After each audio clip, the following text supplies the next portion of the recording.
உறவுகள் அனைவருக்கும் மதிய வணக்கங்க. இன்றைக்கி ஒரு சின்ன காய்கறிகளோடு தான் பார்க்க போகிறோம். எங்கள் வீட்டில் ஒரு சின்ன இன்சிடெண்ட் நடந்துருச்சு. எங்கள் மாமா ஒருத்தர் இறந்துட்டார். வயல்வெளியில் சாப்பிட்ட அனுபவம் உண்டான ஒரு வீடியோ போட்டிருப்பேன். அதில் இருப்பார் எங்கள் மாமா. திடீர்னு இறந்துட்டார். அதனால் கொல்லைக்கு வர முடியல. காயெல்லாம் கொஞ்சம் முத்திருச்சு. சின்ன சின்ன செடி தான், காய் விட்டுருந்துச்சு. நான் பறிக்காமல் விட்டு கொஞ்சம் முத்திருச்சு. பாக்கி கொஞ்சம் சின்ன காயின்னு இருந்துச்சு. பக்கத்தில் கொத்தவரங்காய் செடி ரொம்ப பிஞ்சாக இருந்ததுனால அதை பறிக்காமல் விட்டு, சரி மணத்தக்காளி கீரை நிறையா இருந்துச்சு, அதில் காயும் நிறைய பிடிச்சிருந்துச்சு. சரி அதை பறிச்சுக்குவோன்னு சொல்லிட்டு அதை பறிச்சுட்டு, மணத்தக்காளி கீரை இன்றைக்கி குழம்புக்கும் ஆயிடுச்சு, எங்களுக்கு மணத்தக்காளி கீரை பொரியலுக்கும் ஆயிடுச்சு. அது இப்போ நிறைய காய் இருந்ததுனால தனித்தனியாக பிரித்து எடுத்துட்டு தும்பட்டிக்காய் ஒரு கொடி ஒன்று ஓடி இருந்துச்சு. அதில் தும்பட்டிக்காய் நிறைய காய்ச்சிருந்துச்சு.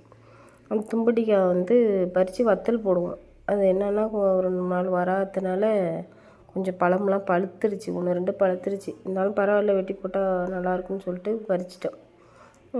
தும்பட்டிக்காய் பறிச்சுட்டு வெண்டைக்காய் இருந்துச்சு, பறித்து அந்த சைடு கருவேப்பிலை இருந்துச்சு, பறிச்சுட்டு கிளம்பியாச்சு வீட்டுக்கு. இன்னையோட காய்கறி அறுவடை இதில் தான் இருக்குது பார்த்திங்களா. வெண்டைக்காய் கொஞ்சம் நிறைய தான் இருந்துச்சு, அது ஒருத்தருக்கு எடுத்து கொடுத்துட்டாரு, இன்னும் கொஞ்சம் நிறைய இருந்திருக்கும். மணத்தக்காளி காய் பறித்து தனியாக வச்சுருக்கேன், வத்தல் போட்டுக்கலான்னு சொல்லிட்டு. மணத்தக்காளி வத்தல் இந்த சீசனில் போட்டுக்கிட்டால் நமக்கு மழை நேரத்தில் உதவும். கீரையாக அவ்வளோ இருக்குது பாருங்கள், எல்லாம் ஆஞ்சிட்டு தனித்தனியாக.